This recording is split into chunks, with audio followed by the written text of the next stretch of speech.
Our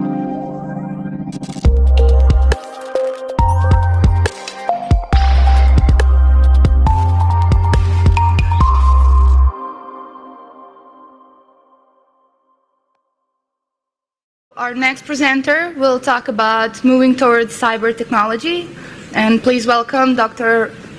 Fragkos. Cheers, thanks.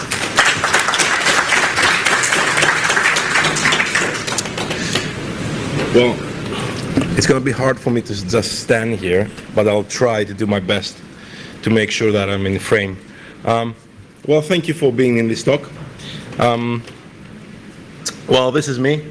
And the whole talk today is about cyber resilience. And what I've tried to do is basically give you an introduction of where the security industry is going. But because of my background, I wanted to put it in a hacker's perspective. So the talk today, basically, I want it to be interesting, but I want it to be educational as well. And I hope I'll try to do that, and I hope I'll succeed. So a brief introduction about me, for those of you who don't know me. Basically, I do consider myself one of those, even though I'm not one of those.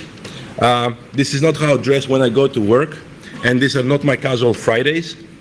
I've never had problems with these guys because a good hacker never gets caught. Think about it. Actually, I've helped them a lot of times to solve some stuff and catch some criminals. I've worked with these guys, but as you can understand, I can neither confirm or deny anything. I'm also the main organizer for Security B-Sides Athens. So next year, if you want to go to Greece and have your holidays and also come to the conference and present the talk, or I don't know, come for the drinking only, I don't know, just consider checking it out. It's next June. And I got myself recently involved with organizing B-Sides Amsterdam as well.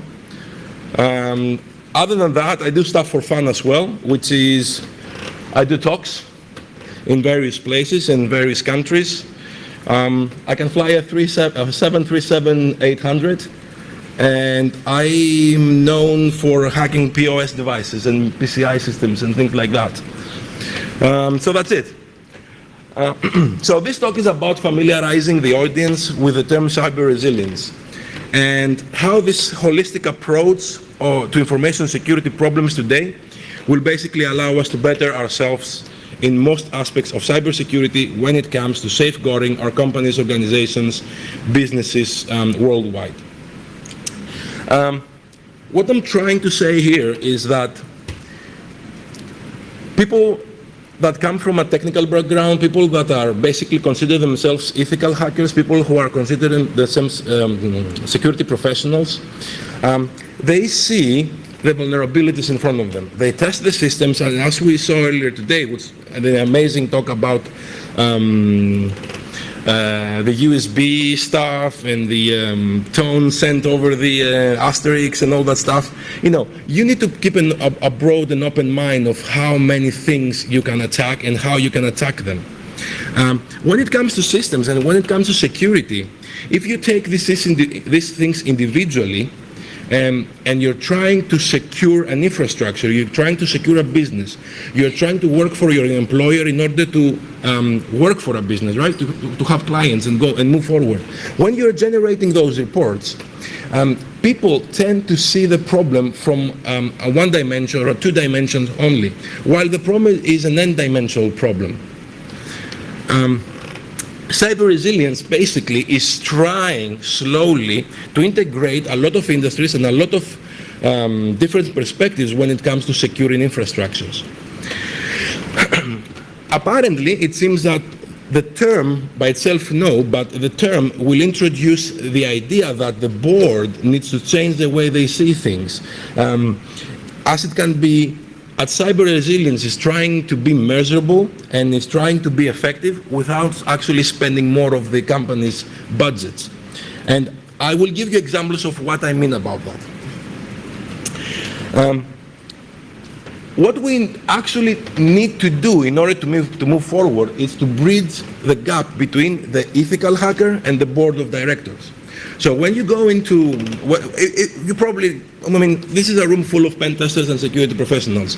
When you do a pen test, when you do your security assessments, usually what you see is that people focusing on how they got in, how they got to get like domain admin, or how they exploit up a specific vulnerability, on how they went around into bypassing some checks and making doing basically SQL injection, for example. Yes, that's fine, that's great, but what is the real impact for the business? So when someone reads that report that you give, even though technically it might be sound, it might be the most amazing report you've ever wrote, when the executive, when the IT manager, when the security manager takes these reports into their hands, the only thing they see is vulnerabilities for them, that somehow they need to patch it. They don't actually understand the impact of what you've discovered.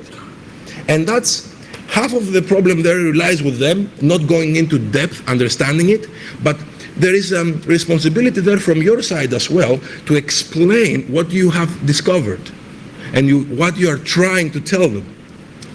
I hope I'm making myself clear where I'm trying to push this talk to go after. So understanding cyber resiliency. In a term, it goes beyond business continuity plans, and it goes beyond disaster recovery. It's not about only the theoretical things. It needs to include everything. It's a broad, holistic approach to address cybersecurity challenges that include readiness, response, and recovery at a broad ecosystem. When you have a bank, for example, it has other priorities, and other systems are considered to be its ecosystem, so you need to adjust your approach accordingly compared to have an infrastructure that simply stores personal information, for example. Cyber resilience will start, demands basically the collaboration of the board, the technologists, the involvement of third parties, cybersecurity experts, while responsibilities, regulations, and compliance issues have been clarified and tested. What we mean by that is that it's not only about you performing a pen test. It's not only about having internal or external teams running some security assessments. We're talking about engage with, as we saw earlier on, with third-party software that is being introduced into the company. We need to start understanding what is the impact of when you get information and when you have different departments collaborating with each other. So, what are the challenges going forward with the cyber resilience? Is that we don't have traditional networks anymore. They're way more complicated than they used to be. And you need different experts to focus on different kind of parts in the assessment. Usually, you get businesses that they go on to do a project. The team is basically, the on-site team, it might be 2 people. And there is infrastructure penetration test, to a web application test, to a Wi-Fi test, to a physical security test. There are all sorts of tests there, mobile assessments and things like that. And you have 2 people trying to do everything they can in the amount of time they were given. It's beyond reasonable doubt that gaps will be left untouched, and gaps will be introduced in the outcome of the report, because 2 people cannot do everything that they've been asked to do. There are attacks against heterogeneous systems, which means, as I said, there are attacks that need to be considered when we're going towards securing infrastructure. There are attacks against the wireless network, there are attacks against the software, there are attacks against the hardware. Conventional methods of detection. We used to have antiviruses, and we were so happy for building antiviruses. And now everybody's saying that, antivirus is not enough. It doesn't do what it's supposed to be doing. And counter-involving threats. We are reaching a point where we are trying to catch up to the cyber criminals. We are trying to catch up to the threats that we're trying to mitigate, right? We haven't been, even though we have so much technology available to us, we haven't been into a position to be proactive and think ahead. Try to be one step ahead of the game. Another challenge is the dynamically assigned resources. And that's basically in different industries, it's a different game, basically. You have the gaming industry, for example. They need to be online 24/7, and they need resources on the fly. And those resources, they need to be secure. The amount of challenges that you have there is tremendous. You have the stock market, where they can take down systems, but again, the minor mistake or the minor vulnerability will have tremendous consequences compared to the fintech or compared to basically a bank or an acquirer or a payment processor. You need to have fast adaptation and scalability. And that means that if you are going to patch a 0-day or a problem that is introduced today in 2 months, then you are not acting fast enough. So it's not about the pen tester identifying the problem 6 months down the line. It's about the way that we work in order to be there to make sure when the problem occurs, when the 0-day is being discovered, we know which plans we're going to initiate in order to make sure that we can fix it. Sometimes we need to have a backup system and test it in real time, but we need to make plans to do that. It's not only about identifying vulnerabilities anymore.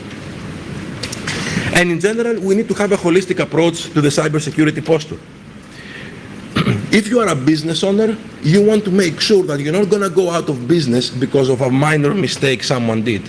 You want to know where you're standing at. You want to know if your passwords are going to be leaked online because someone is allowed to create access points to your systems, rogue access points. You need to understand at which level your security posture is at the moment, due to the complexity of all the infrastructure and the systems that are in place. And how can we do that? Basically, we need a strategy. We need to sit down, communicate with everybody in a business. We need to communicate with fellow pen testers on how we approach the problem, not just follow a procedure and a methodology. The problem is becoming so dynamically challenging that one person cannot solve it. Simple as that. There is the need, obviously, for the boards to understand the need for cyber resiliency and identify major risks, which is the cyber resiliency risk assessment, basically. The current exposure to threats, vulnerabilities, mission-critical systems, and high-value targets. As I said, different industries have different requirements, and they will have different priorities. Right now, we hear about companies being breached and hacked because no one is talking about it. We're taking the same approach for everybody. You need to do patch management, you need to do a vulnerability assessment, and you have to have this compliance in place. Everything is fine, tick the box, good to go. It's a plain thing. But as you understand, we need to start approaching the technologies in a priority based on what we are, based on the industry that we're working into. A shipping industry has a different requirement compared to an aerospace industry, and no one is talking about it at the moment. We're just talking about vulnerabilities in general and 0 days. So what? If I have a 0-day on my bicycle, I don't really care, to be honest, if compared to having a business and having a 0-day to my application server. That's two completely different things. Communicate across all departments and build an up-to-date cyber risk profile for the company, of the company. I'll give you a very good example. And actually, this happened here in Serbia a few years back when I visited for work. I was in a very big company, and each door had a lock with a PIN or RFID, right? Everything was locked. There was security in the main entrance, and you were being escorted to the office that you wanted to go. However, once you were there, like we're talking about the scenario of an internal attacker here. Once you were there, you could go wherever you wanted. But all the rooms were locked and you needed an RFID card. So it depends on your level. You couldn't access specific parts of the building, or you couldn't access sensitive servers and things like that. In a discussion that I had with the CISO at the time, I've noticed that something is not quite right, as they say. So we sat down to start doing some tests and some assessments. So what they said to me is that in order for an external consultant to come in and connect their laptop into the network, we will need to know their MAC address. Good, because we have port security, and it's the best thing in the world. Yes, congratulations, this is a very good thing. For those of you who doesn't know, basically port security, what it does, if you unplug a system from the Ethernet port and you try to plug in your laptop, if it's not the MAC address of the actual system, it won't talk to you. Okay, simple as that. So you didn't have access to any Ethernet ports if you didn't have access to the rooms. So there is a level of security there. Oh, sorry. Did I change anything? Oh, okay. What happened at the end of the day is that by discussing with the CISO this issue, I said to him, do you know that you might have port security, but I'm pretty sure it can bypass in 10 minutes. Because they didn't think of a very, very simple thing.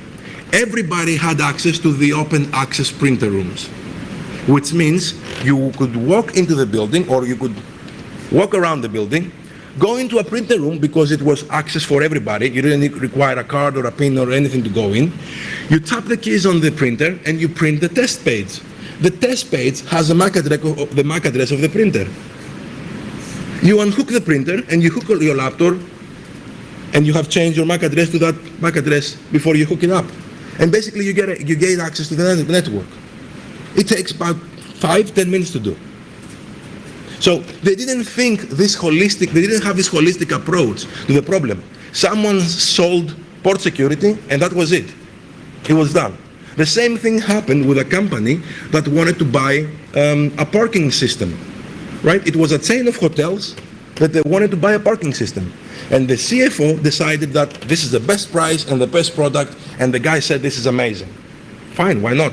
It was a CFO decision. Instead of informing the CISO or the security officer or the security manager or the security architect to have a look at it, to get a second opinion. All the decision was based on price. What they discovered that in 6 months' time, the whole system was out of date. It was a legacy system because, first of all, it was part of PCI, and it was based on Windows XP.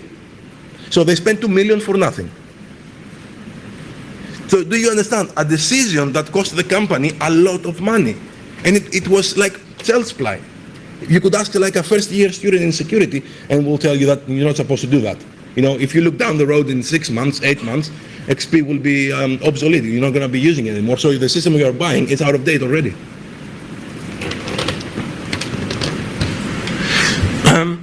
So we're basically here. So I don't know if you know that, but the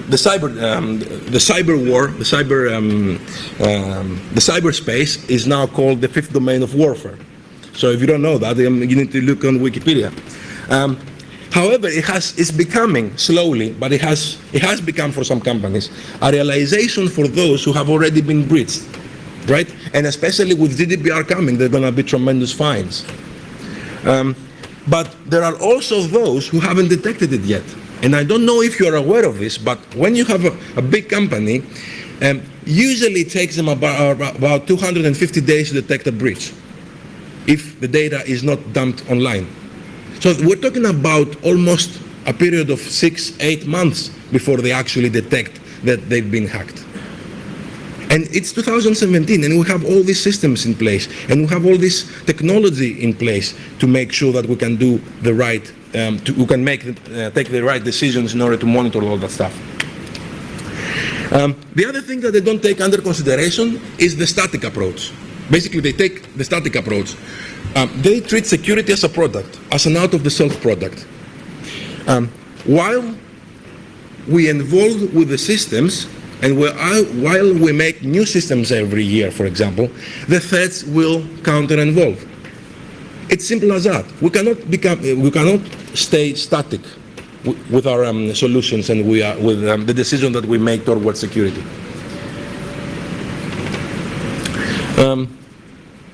When it comes to protecting, securing this kind of systems, this kind of businesses, this kind of infrastructures, we need to start thinking like the attackers. And what I mean by that, it's start thinking basically outside of the box. Like in the previous talk, where the guys wanted to test how they can bypass the systems with the tones. That's actually a very, very effective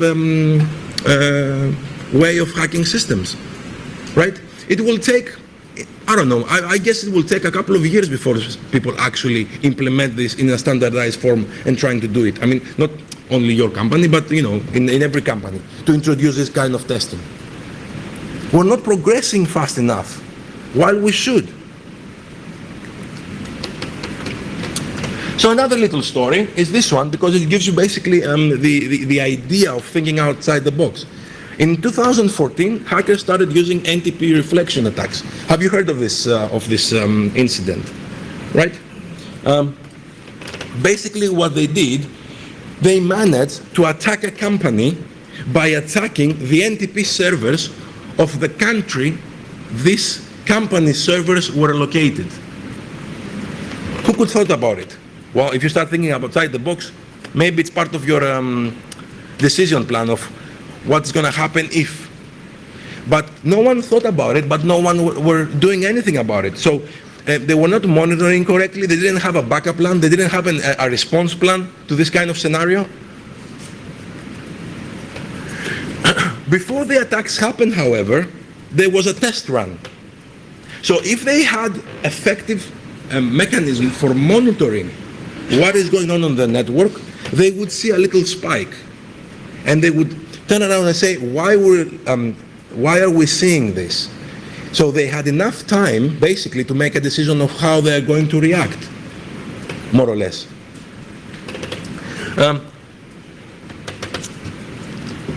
So you don't want to end up being basically this guy, especially if you're following the news and if you're following what is happening at the moment, with government data being dumped due to a simple SQL injection.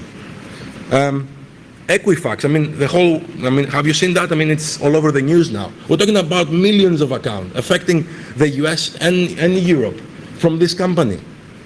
They were hacked because they had a simple vulnerability that they didn't patch for 2 months. And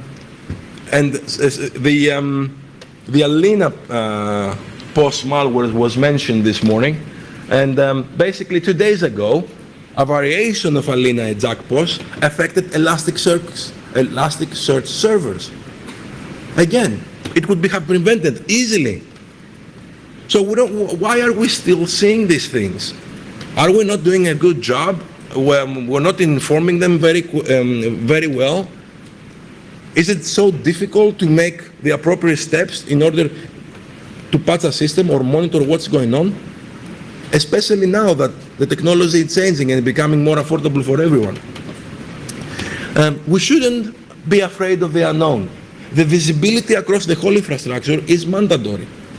And you see companies going out, buy firewalls, expenses, IPSs, and having an IDS in place. And when you ask them, how do you actually see what's going on? They say, we go through logs.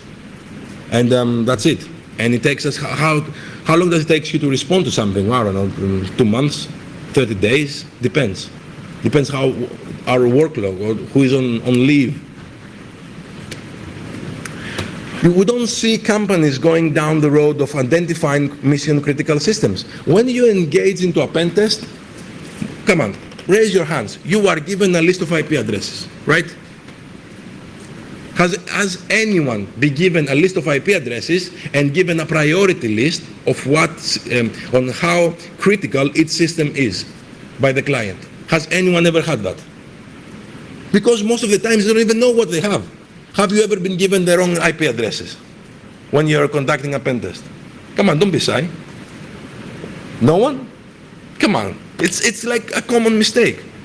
Or they're giving you IP addresses which not even theirs. Yes, it has happened, and you need to verify. Yeah, see? And you need to verify before you start, just in case, and you have to double check.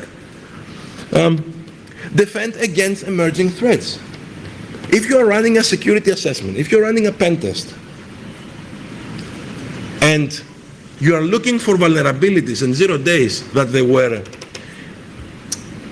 out there 3 months ago, it doesn't really make sense.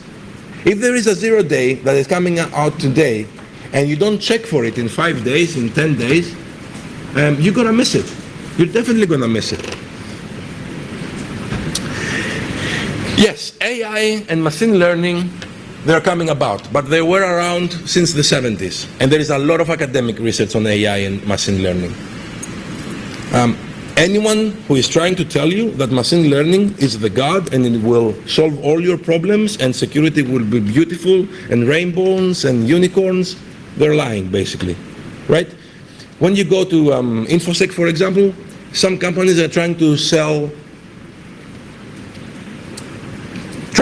products basically that now they're using machine learning and they are the best, but no, they're as good as they can be. And also something that no one is discussing is that with machine learning, even though it's easy to do some tasks a little bit better, also you can actually train the system in the wrong way. So if you know what's going on behind the system, you can actually train it with events and different other tricks to understand a type of attack in the wrong way.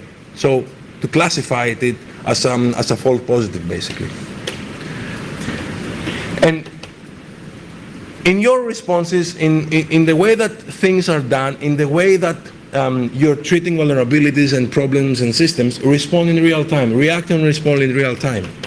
Addressing a problem a week or a month later, it's gonna hit you.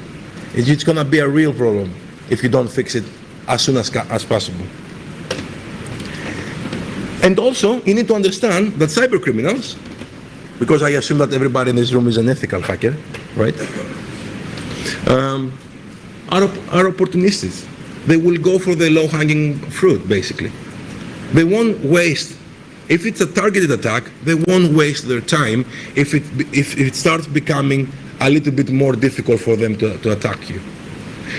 They will do their reconnaissance and they might come back to you.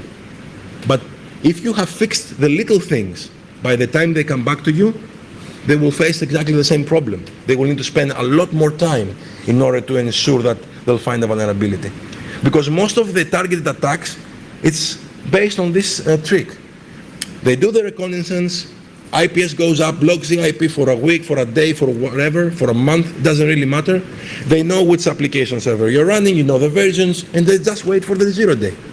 Or they just wait for the IPS, for a vulnerability that the IDS has or the IPS has in order to bypass it. That's it. You've spent, especially if you work for a bank, you might have spent millions and millions on security, and then you are being bypassed just because you didn't act fast enough.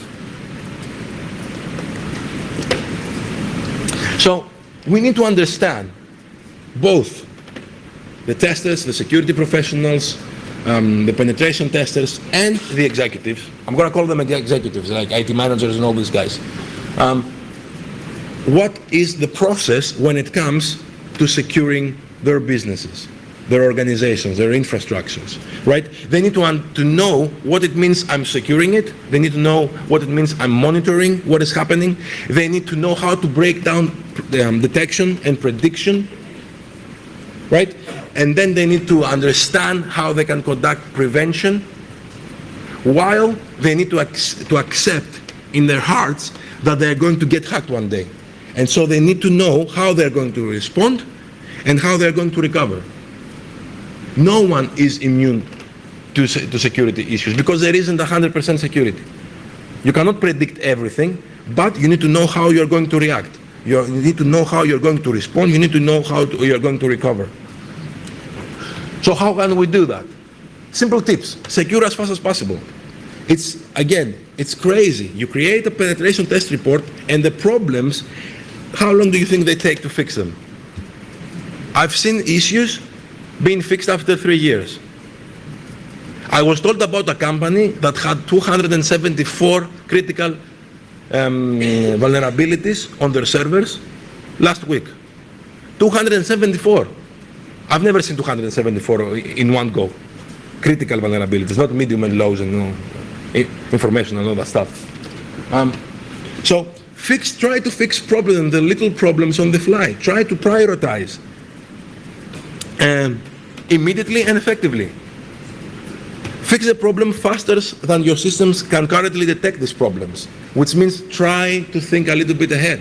Try to fix problems that they're going to be there in 6 months' time. If you're listening, if you're hearing that SSL, because I'm going to go, this is a very big issue. It was a big issue for PCI as well, because we mentioned PCI earlier. We had to stop using SSL3 and we had to move to TLS1, right? At some point. And if you're listening, a company that they spent all their money and all their effort into keep using SSL3 and putting their compensating controls in place, they are going to fail.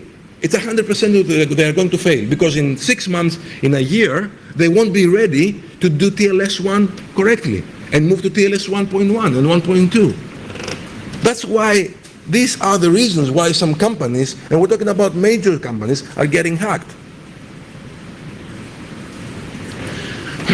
The only commonality in some cases is anomaly on the network. Yes, there are advanced persistent threats and there are state-sponsored threats. But if you are doing monitoring correctly, if you don't know how to do it, that's fine. Raise your hand and say, I can't do it, I don't know how to do it, I need training. But they need to train you. If you don't know how to do it and you need training and you need someone else to come in and help you, ask for the help of someone else. Instead of just closing your eyes and say, if I detect it, I detect it. If there is a problem, I'll find it on Pastebin, basically, because I'll see my account being leaked. Move towards trying to detect unknown threats instead of just discovering vulnerabilities by a vulnerability scanner. And have contextual awareness of what's going on. I've seen companies, major companies, when you ask them, how many web application servers do you have? And the answer is, we don't know. 80% of the time. Or the other answer is, I'll tell you in a week. Why will it take you a week to answer to me? Let's say that tomorrow there is a vulnerability with the web application server. How do you know how long it will take to fix it? Or how long you should expect it to be fixed? How long it to take to be fixed? So, going towards the cyber resilience strategy, what do we mean? Again, we need to take into consideration the whole ecosystem, and we need the penetration testers, the professionals, and those executives. They need to start working together, basically, right? Ensure that a holistic, and especially this is for people who are going to raise in the corporate ladder over the years, and they're going to be in positions of power, right? You need to ensure that a holistic security posture, internally and external, is in place, basically. You know what is your status at any given time. It's not a surprise to hear that 80% of attacks can be prevented with a few simple proactive measures and a preventive culture. And that's not me, that's the Center of Internet Security. 80%. Be meticulous by using services that provide solutions to your specific problems and needs. Highly adjustable solutions. Don't try to buy an antivirus. I'll give you this example again. There was a company that they decided to go and do the clever thing and go buy 2 different antiviruses from 2 different vendors, right? But if you don't do your research correctly, you end up buying 2 different antiviruses that they're actually using the exact same engine behind it, this exact same detection engine. So if you don't know what is the detection engine of your antivirus, there is something you're not looking into the problem very closely. So there is no point of spending the money buying exactly the same product, basically, that has a different interface. Focus on scalable, rapidly deployable solutions and forward-looking. Again, GDPR is coming. You need to make sure that privacy of systems, private information are stored correctly, encrypted, and all that stuff. There is a very famous tweet online talking about there was a guy who was developing some code about encrypting stuff, and he was basically using base 64. And he was claiming that he was encrypting the data.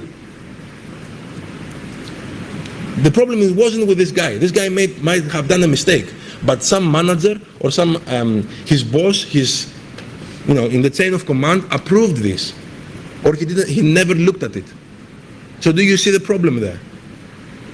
We cannot know it all, but that's why we have specific process and procedures, and someone should have picked it up.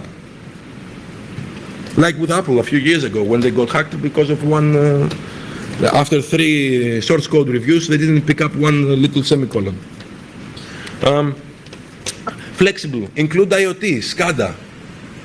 You need to have this holistic approach when you have the cyber resilience.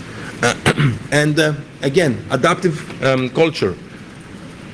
If you are assessing system that has to do with financial gain, learn about fraud. Learn how this can be, how someone can use an approach. Maybe you need to learn a little bit of threat modeling and see the problem from a different perspective and understand how fraud works.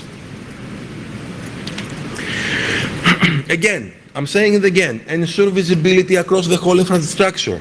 It's very, very important to know what you have and what is your status at any given moment, while knowing yourself, know what you have, know what your systems are, know when your systems are going to become legacy systems, and identify your mission critical assets. Again, towards for the executives and the managers, or for you guys, in a few years, or now if you're working for big companies, treat the need of cybersecurity in a systemic way, identifying gaps and risk across the whole organization and the business. Stop introducing cracks and weak points by treating security in an ad hoc manner. A little bit security here and a little bit security there leaves you this gap, right? It gets more expensive trying to run around like a headless chicken trying to fix things here and there. While you don't take a step back, look at what you have, make the right decisions, prioritize what you're going to do, know where you should be focusing upon first, and have a time plan. Because when I hear that you are going to fix SSL3, the Poodle vulnerability, in 6 months, you're going to have a problem. I cannot accept that the head of compliance of a major institution turns around to the board, to the chief security officer, and tells them that it won't be a problem if I fix the Poodle vulnerability in a year. I don't accept it. I don't accept it because they are responsible for what's going to happen. Again, a lot of people don't know this, but there is this. And if you have never heard of this, you should. Key performance indicators. Those basically are business metrics used to evaluate factors crucial to the success of an organization. But there are different types of key performance indicators that you should look upon. And when you're doing your work, when you're dealing with different projects, especially in the NHS, those things are there, but no one is looking at them. If they were looking at those things, they would have taken completely different approach.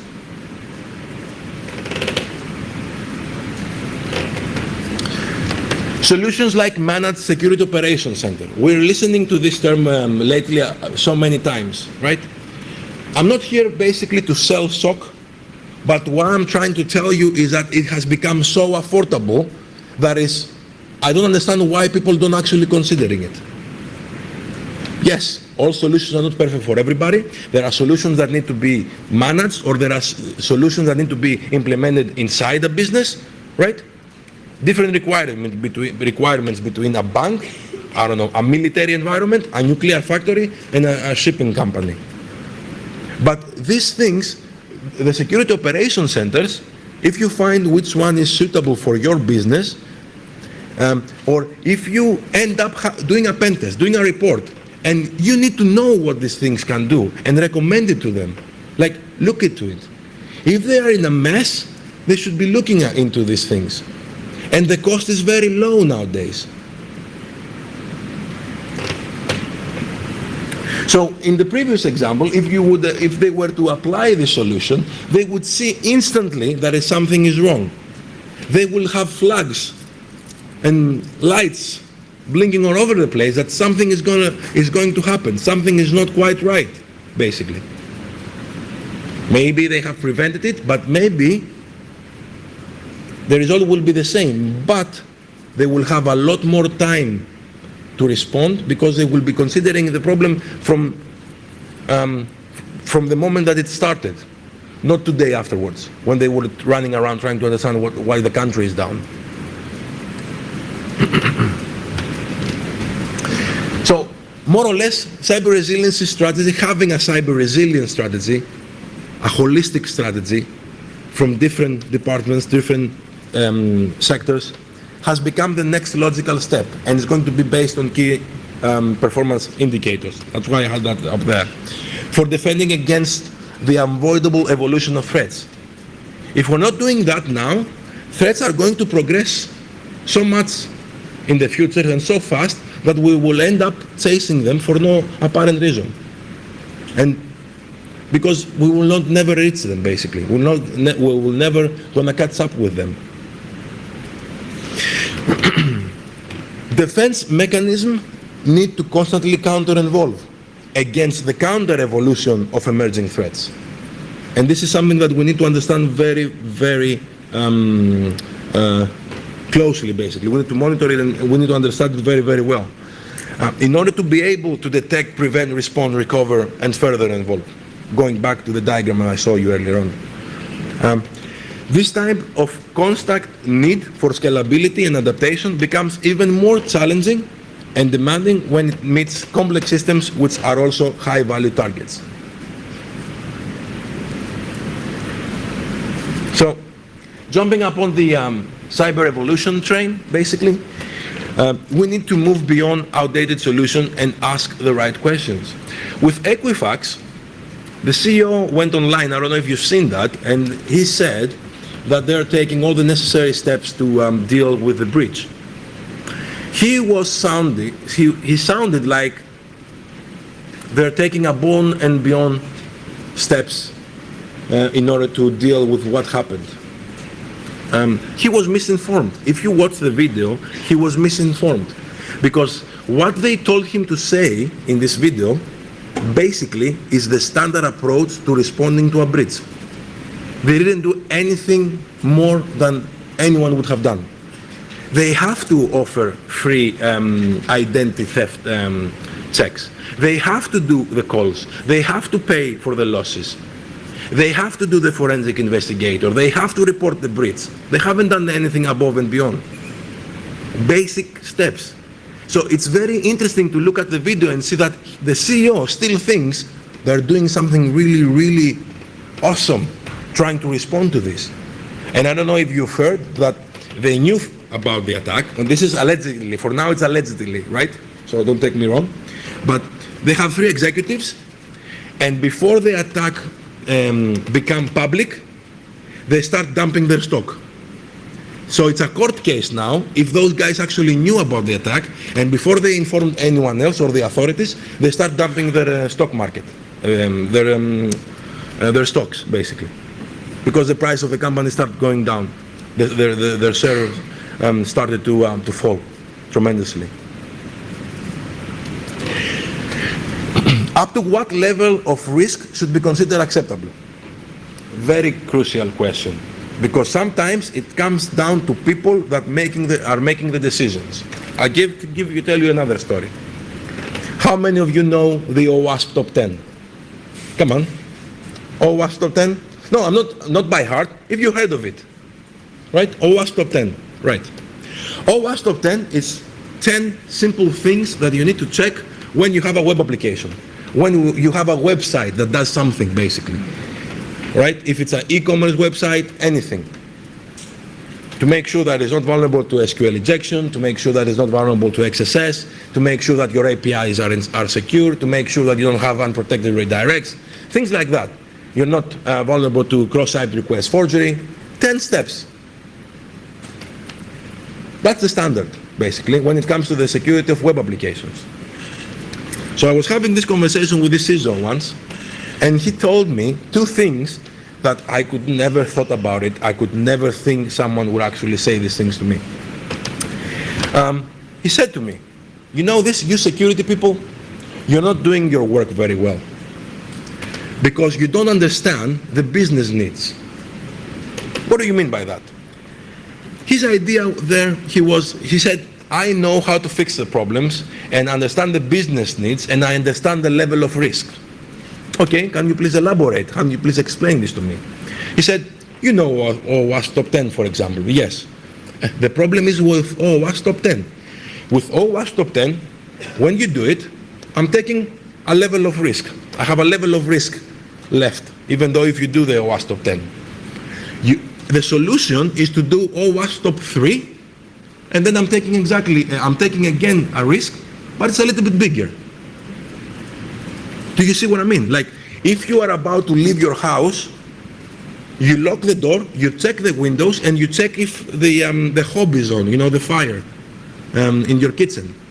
So the guy was telling me that you don't have to do all these three things and take you 2 days to complete a security assessment. You can do it very fast, but just leave the house and just check if the door is locked. Don't worry about the rest. Most of the time it won't be a problem. So I turned around and I asked him, do you realize in what level of risk you are exposing the company if this is your approach, if this is your understanding? And this is where the two amazing answers came. You need to be a very highly executive in order to think these things. His first response was, if the breach happens, most likely I won't be with the company, I will be somewhere else, so it's not my problem. Right, very ethical guy. Second answer, if I'm still with the company and you get into a room as a security expert and I get into the room as the chief security officer of the company and we're having a discussion with the board and the CEO, who do you think he's going to believe, you or me? Pretty ethical, isn't he? Right? Amazing guy. And then these things, of course, they don't go online. These things, when you have a breach, when a company gets breached, those discussions never happen. We're talking about vulnerability, so it was like a minor thing. We're not talking about the responsibility of people that they took or they didn't took some actions, and that's the result at the end of the day. Do you see where I'm going with this?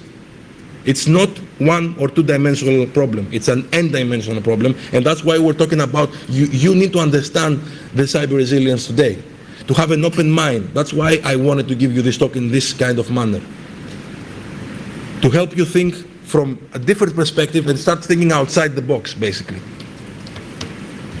Because you need to protect yourselves, because that kind of CISO, if you ever meet this guy or someone who thinks like that, you're gonna do your work is gonna be up to amazing standards, and he's gonna blame you that you didn't solve the problem that he should have solved 6 months ago or 8 months ago. So you don't wanna go into a discussion with this guy. You see where I'm going with it? Demonstrate due diligence, which means basically to avoid claims of negligence. You need to understand what it means, due diligence. It means that you need to demonstrate that you took the necessary steps throughout the year, for example. And this is what GDPR kinda is trying to do. It's trying to force companies, because they're going to afraid of the final fine, right? The cost at the end of the day, that they need to do the pen test, for example, once per year, but every month you need to do your patching, you need to do this, you need to do the other thing, to ensure that if the breach actually happens and you stand in front of the judge, you have to demonstrate that you were taking the necessary actions throughout the year, and not just one pen test per year just to tick the box that you did it and then you were on holidays. Preferably to Greece, because we have economic problems. Consider cyber insurance, but again, this is not the get out of jail card. Cyber insurance is there to help you when you've done everything right and something went wrong. So you can demonstrate legally also that you've done everything that you could do throughout the year. Something went wrong with a 0 day, something was really bad, something wasn't your actually fault. You've done anything you could do, and cyber insurance will help you to get back on track. So your company won't become bankrupt overnight. It will help you. It's not a get out of jail card though. So if you haven't done what you should do, cyber insurance won't help you. And I don't know if you heard about this case in Boston, Massachusetts, where basically there was a company that it was attacked by CEO fraud. I don't know if you heard this kind of thing. It's basically when you send an email pretending to be the CEO, for example, to the CFO, to the Chief Financial Officer, you have to send this amount of money, this amount of Bitcoins to this account there really fast. You need to do it in the next 10 minutes. I'm closing a deal, but we need to give them that money because for XXX reasons, right? So that company actually sent $1.2 million through Bitcoins to that account because they believed on that email. They didn't have cybersecurity awareness training. They should look into this. What happened is, the company said, no, not to worry, we'll have cyber insurance, they'll pay us the money back. The insurance did not pay them back. The company went broke because the insurance said, you actually sent the money. You read the email, it was so obvious that it was fake, and you just sent the money to someone. I'm not gonna pay you for being stupid, basically, right? I don't wanna use any other words. Anyway, coming to an end, having a dynamic and equally involving resilience plan, capable of responding to evolving threats, which also allow you to stay within budget. Basically, look at the problem in a holistic way, understand what the problem is, look what you need to prioritize, and this holistic approach, by knowing what are the technologies out there, place them in the right spots, will allow people to stay within budget. Otherwise, you end up with penetration testers that they need to pen test 700 IP addresses in 5 days, which is humanly impossible, but the CISO tells you, of course you can do it. Just do something. We need to tick the box. But it's your signature at the end of the day in the security report. So, conclusions. Cybersecurity skills gap. I can go on and on that. You know, the industry at the moment is looking for cyber unicorns, right? Everybody's talking about the cybersecurity skills gap, but I want you to understand that when you go out there and you look for jobs, most of the time, there isn't a cybersecurity or security-related job description. Companies have something else on their job description that includes a little bit of security. So we do have the experts, we do have the security professionals, but most of the time those guys are expected to become pen testers, and that's it. Which you can do that with training, with simple training. Sometimes it doesn't even require to have a mindset. But when you want to be in security, and when you have the mindset of security, you need to go above and beyond that. So these kind of people need to be utilized by the companies and by the people who are conducting interviews in the right way and be employed in the right positions.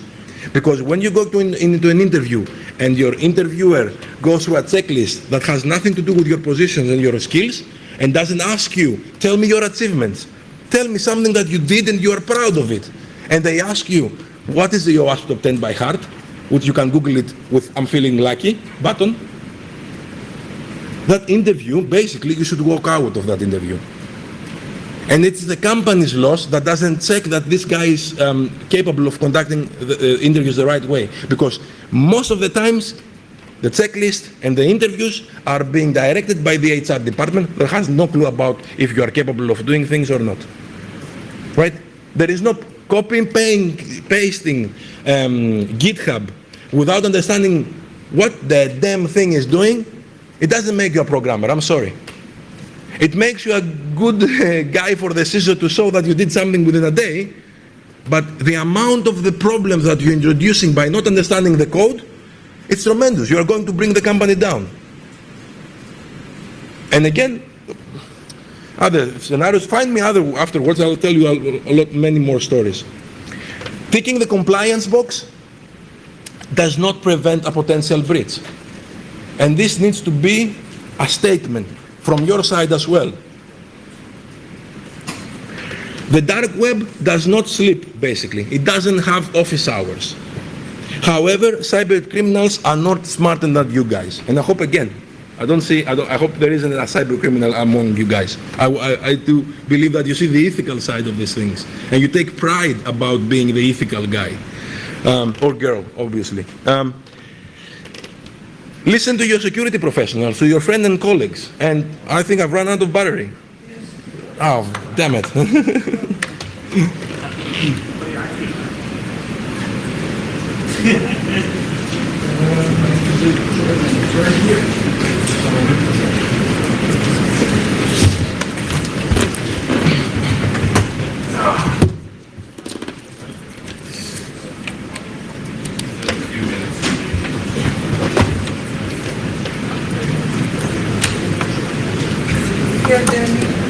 So, yeah, basically, I hope it comes back. That's a couple of points, but we can go through the questions. I'll just have a couple of points. But basically, that was about it. I mean, that was the talk about. And I hope you really enjoyed it and you understood how I was trying to pass the idea and the problem to you and to understand what's going on. And, yeah, sorry for that. Things happened. Yep, done. Should be there in a second. Yes, so, yeah, listen to your security professional and get advice from third party. Make it difficult for cyber criminals to target you for fun and profit. Have you ever heard of stock market manipulation? Right? Look it up. Basically what happens, you have a company, maybe you're a business owner, and somebody decides that they want to make money in the fast exchange market. Right? Cyber criminals haven't thought about it yet, or they don't really know how to manipulate it. They think about pennies, not the dollars. They're going for ransomware, which is stupid at the end of the day to be vulnerable to ransomware. And there is something else that you can make millions within minutes. Right? What they do, they target you, they target the company, they dump an amount of passwords online, and they claim that they are from your company, that it has been hacked. Sometimes it's true, sometimes it's false. In the meantime, with the next few hours, your stock market goes down. They have make a bet in the first stock exchange that the market will go down in your stock exchange, and they make money. This is the cybercrime of the future, and we're talking about ransomware. You know the complexity of your systems, and basically better than anyone who's going to attack it. So if you have this knowledge, basically use it to your advantage. And reputation damages and fines, you need to have it under consideration, because if you have a business or if you are consulting for a business, they need to understand that they're going to go out of business if they don't take your advice on the security of their systems. And that was it, and thank you very much. Sorry for the interruption of the power. So any questions, I guess? Any questions? Yeah, I think there is.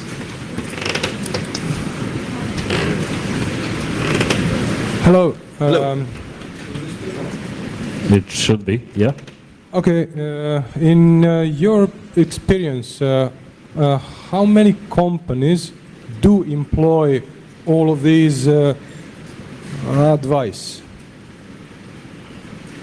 Because in my experience, that's about 0%. I can't say it out loud, but yeah, that's about the number. Exactly. You're spot on. Jesus. Yeah. Which is really annoying. It is really annoying because it's not that hard. I mean, there is SANS top 20 critical controls, right? You need to do this. It's simple. It's a list of hardware and software. It starts with simple steps. Nobody's doing it. Nobody's heard of it. Yeah, exactly. And that's about 0. Yeah. Yeah, I would say that they're more interested in protection against fire or flood than this. And to look good to their CEO, you know, to go in the morning and say good morning, say ciao. Yeah, ciao, Bella. Yeah, true. Yeah. But in okay, I think there are other people. Any other questions? Yes, please.